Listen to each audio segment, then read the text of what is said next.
This is Godfall. We're here on Xbox Series X for the Ultimate Edition release of the game. So be sure to like the video, subscribing is great as well. So you're probably wondering what we have here for options, and it actually is quite interesting as we get 3 different distinct modes. And we'll be showing those off over the course of the video.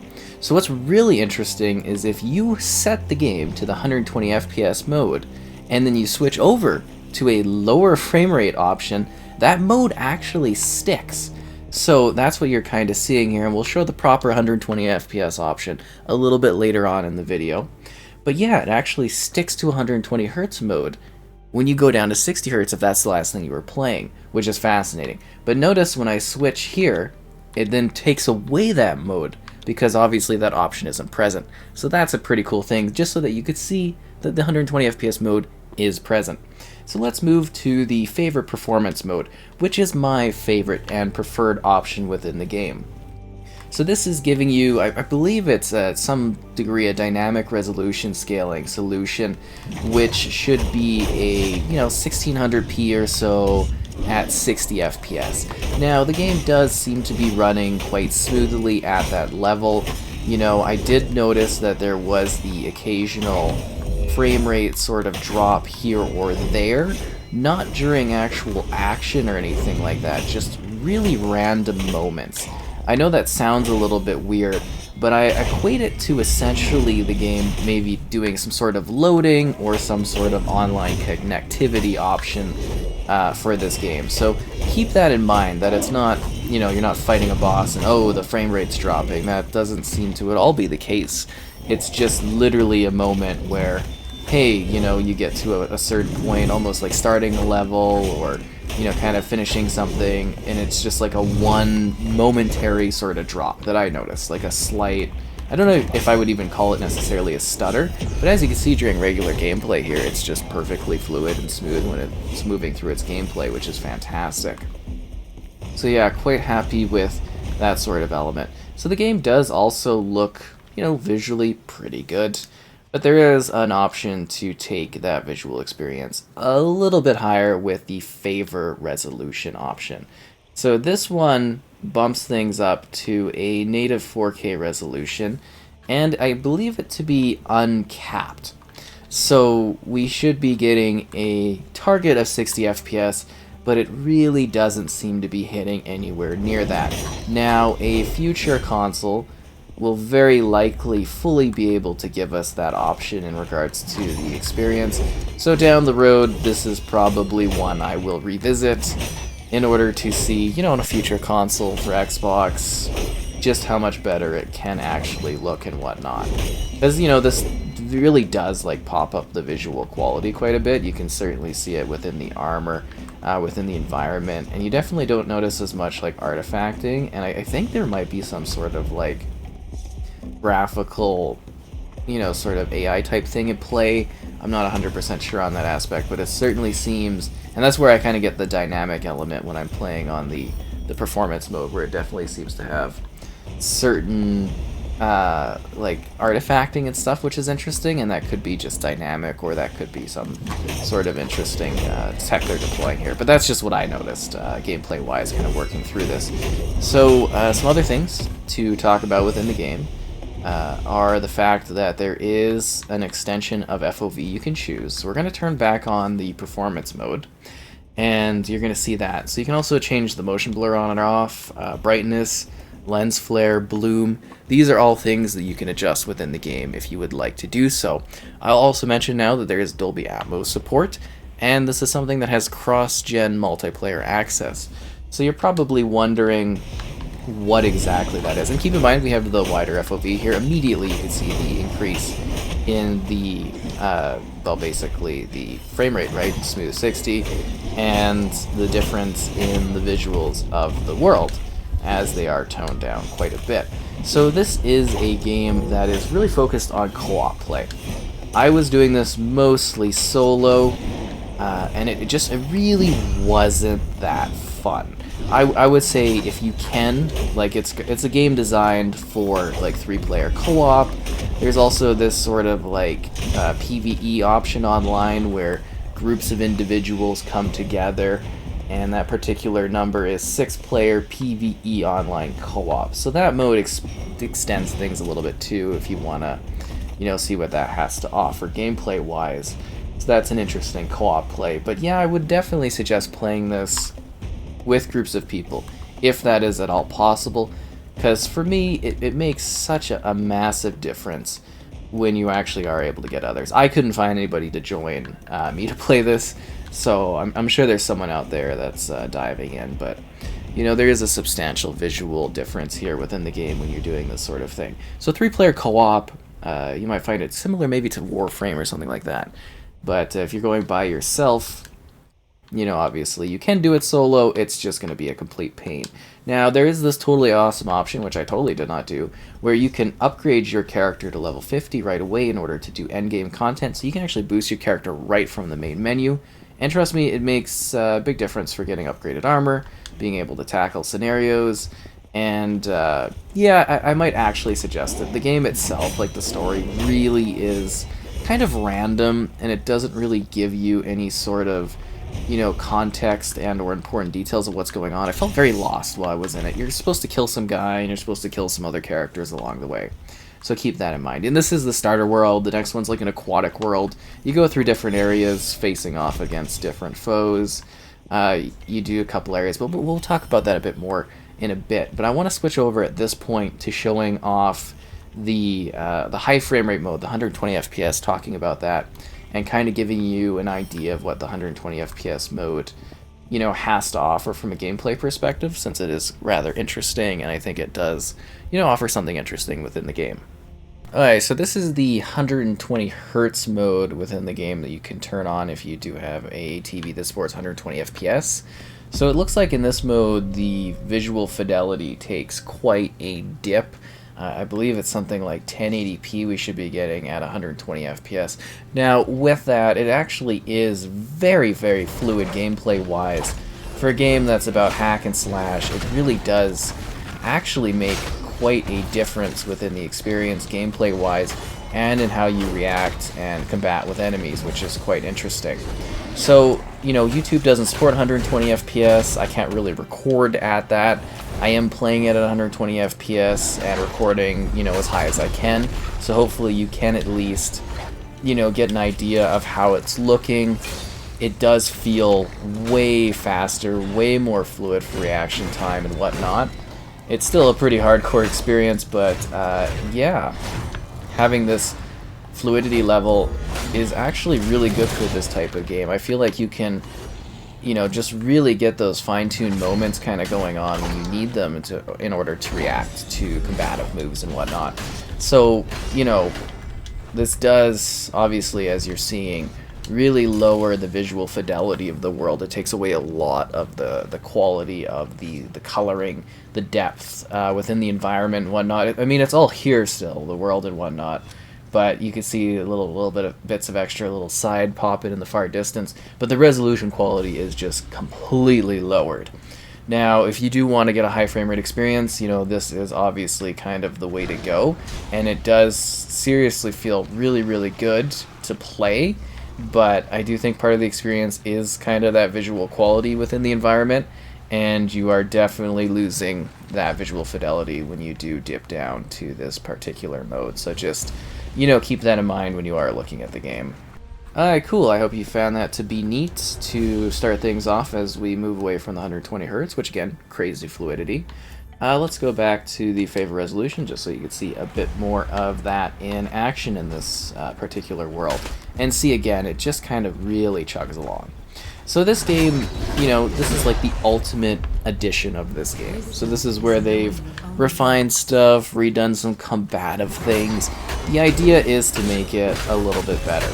So I would say, kind of combat against these individual guys is actually quite well done. It's insanely repetitive to the highest degree, like way too repetitive. But at least when you're fighting these guys, there's a little bit of variation in what you're doing. When you fight bosses, they are incredibly repetitive, they use the same movesets, and they're very spongy, to an aggressive degree. Now, if you keep getting beat, the game does have some difficulty sliding things for bosses that will help you out a bit. But yeah, they really are kind of a hardcore thing to deal with, the bosses in this game. I did not enjoy that aspect of the game at all. I think if you play with co-op, they might be a little bit better. There are different difficulty settings, but even that won't necessarily help you a whole ton. But yeah, the bosses and stuff, not an enjoyable part of the game for me. That is for sure. Definitely took me out of it a little bit. But you know, when you're just going through the free roam world, these enemies are fine. They're varied. They offer a little bit of challenge here or there for you to fight if you want to. And there's something different that you can enjoy within the experience, which is kind of neat.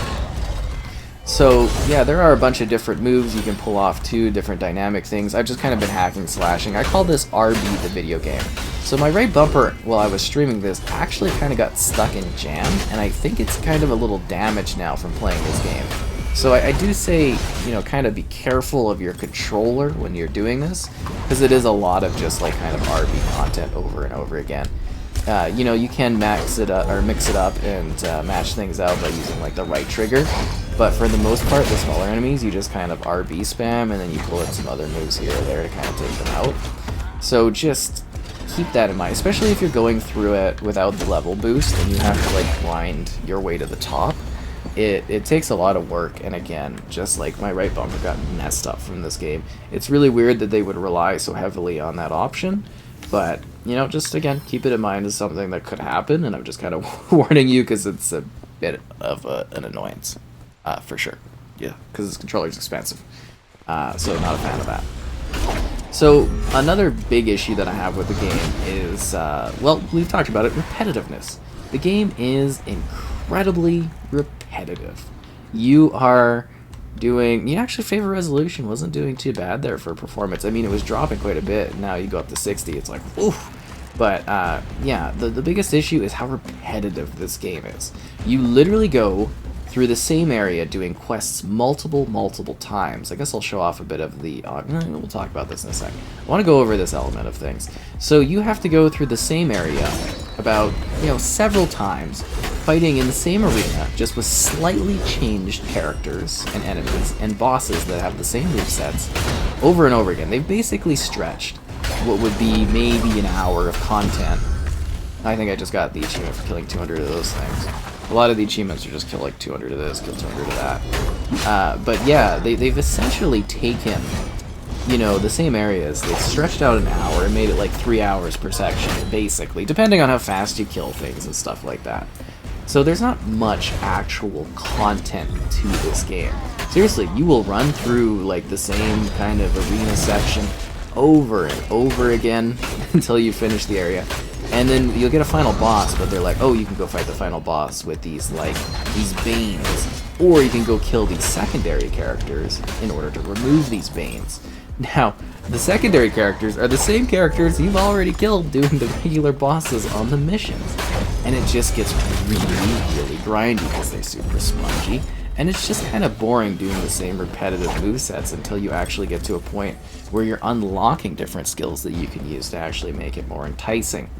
So is it necessarily a bad game? I wouldn't say so. I think it's actually got some really cool moments to it and some neat elements. But when you get to a boss like this, it's just no fun. And there's not really a whole lot to this game. And I think after a few hours, you're gonna get bored. That was my biggest thing, is I got really bored of this game. I got tired of it. I didn't want to keep doing it. And there's a certain point where you're just kind of like, I'm sort of fed up with this and I'm done with it. Now, the endgame content might be a little bit more fun for you. It might be a little bit more engaging. But if you're going to try to do the story and stuff, I would say the real value of it is being able to, kind of play that with others. I think that makes it a lot more fun and engaging, is when you, I'm getting slapped around here, when you play it with a group of people. I think that makes it a lot easier, and I don't think it's even properly scaled for an individual. It's just the amount of work you have to do in this is just, to me, it's kind of nuts that you have to do that much combat and that much intensity, and it's just look at this thing. It's just it's just taking hit after hit, and it's just done like a sliver of damage and whatnot, and it's just, I don't know, it's kind of tiring to deal with. That's the biggest thing, is this will just fatigue you right out. And that's where I got a little bit bored. See, this one's being a little bit more kind. It's letting me have some of that damage kind of be like kept across lives. So just, you know, keep that in mind gameplay-wise, that it's kind of exhausting and infuriating. That's the biggest thing. I got really, really frustrated playing this game. And it's not because it's, like, hard. It's just, like, repetition and tiredness, and it just kind of really takes away some of the action and whatnot for me when I have to stop entirely what I'm doing to fight one big thing, whereas smaller enemies, you know, you kind of roll through them and you're like, okay, cool, they're the right amount of difficulty, right amount of challenge, but then you see those ones over and over and over again. And I think that's a bit of an issue, because it's just like, you know, do you want to do the same thing over and over, and it gets a little boring. And that's where you might find that, hey, boosting the character level up makes this a little bit more interesting for me, and it might do that for you, so I'm just kind of suggesting that as an option that you might find intriguing within this one, is that you can boost things around if you don't want to just stick with the same thing over and over again, right? So yeah, let's take 1 second here. Oh, never mind, that does not pause things. Ha! Yeah, totally forgot that. I wanted to talk about all the different skill trees and abilities that are present here. Ooh, wow. I'll throw my shield. Ugh. I don't know, I think this thing's gonna keep killing me probably for a bit. Such a pain. But you know, the combat and stuff does kind of look cool. It is kind of reactive. It's different. You get like these cool abilities that you can use, but it takes forever to get there. And that's where, again, that little boost action might actually make things a little bit more interesting for you, is the fact that you can get there a little bit quicker without having to wait as much. But look how spongy this thing is. And sometimes you might get little health, like little bobs from other enemies, but I think the balancing for that kind of thing is really kind of off-putting almost for me, is just like having to sit here and battle these things. It's nice that this one's actually getting like a progressing, you know, the health is not going back up, but sometimes when you fight things, it was like really inconsistent too. Sometimes the health would boost by a ton. Like after like some deaths, it would come back to full, and it was really, really exhausting doing that. Like just almost tiring. I think at level 50 though, I've had a lot more kind of engaging gameplay, a lot faster. So, you know, I'm just trying to give you the ideas of the tool set here, where you can kind of learn from me kind of going through it, being like, oh, this is frustrating and whatnot, and maybe having a bit more fun with it, right? That's the big thing, is actually enjoying what you're doing with this game, because there's a lot of it that I personally did not find to be too enjoyable. I would have also liked a better, like, sort of lock-on kind of system. Like, you can kind of do a, like, spin around, and you can, you know, face off your enemy if somebody's behind you.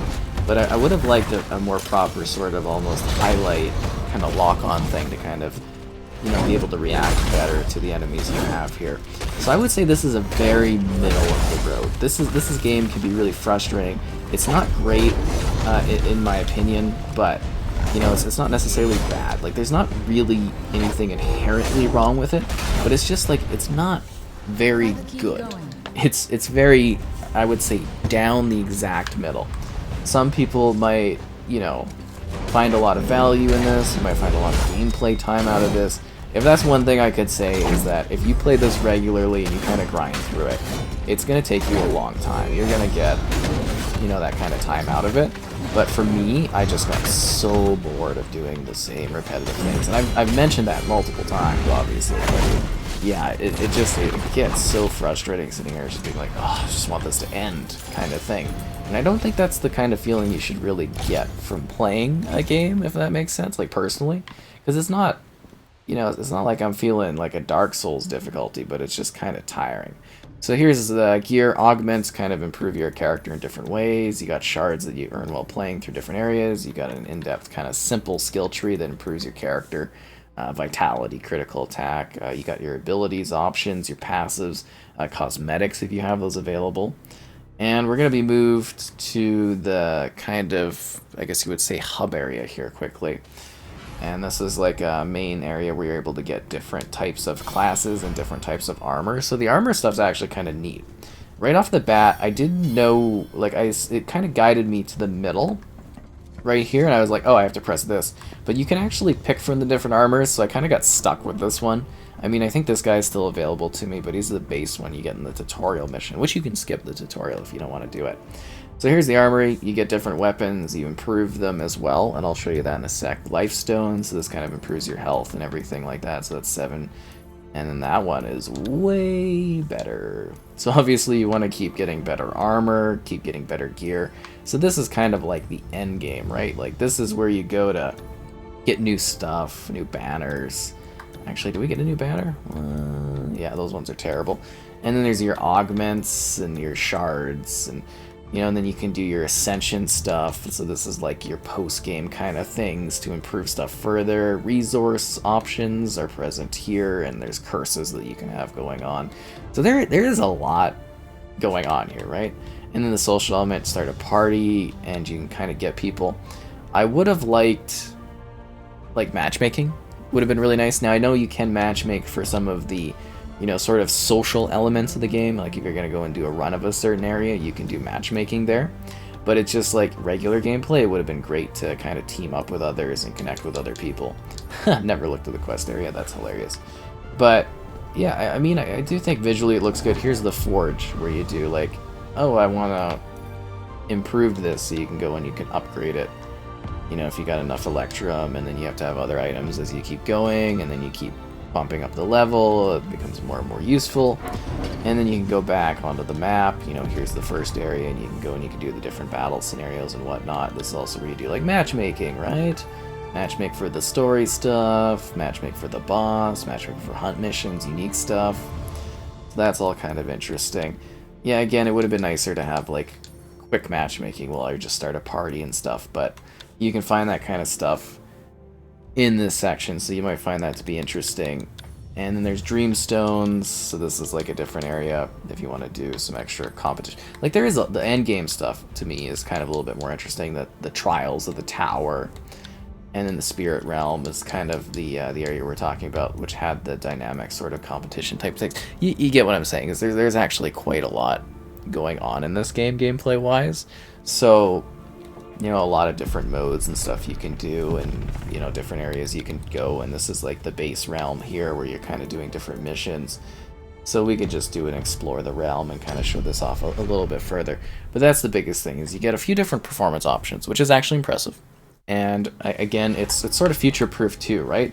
Like if you have VRR going on, I think you might actually get like a pretty decent native 4K, close to 60 kind of thing. But you know, it's not going to be perfect, really. And that's where a future Xbox console could come in and maybe actually really deliver that. So I do always appreciate when games have a future-proofing option. I know some people love every mode to run perfectly, but the idea that, hey, down the road we could re-explore this game at some point and see it running way better kind of is quite enticing to me. And I think that adds a little bit more value, because you can play it now and you can play it way later. So if you do go to jump into this, try to have some pals, I would say. Let's just run around these guys. You can see that performance just freaking dipping like crazy. But, you know, try to have some buddies with this one. I think you'll have a better time. And enjoy your time in Godfall if you choose to jump in and enjoy this. And again, liking the video, subscribing is great as well. Good luck out there.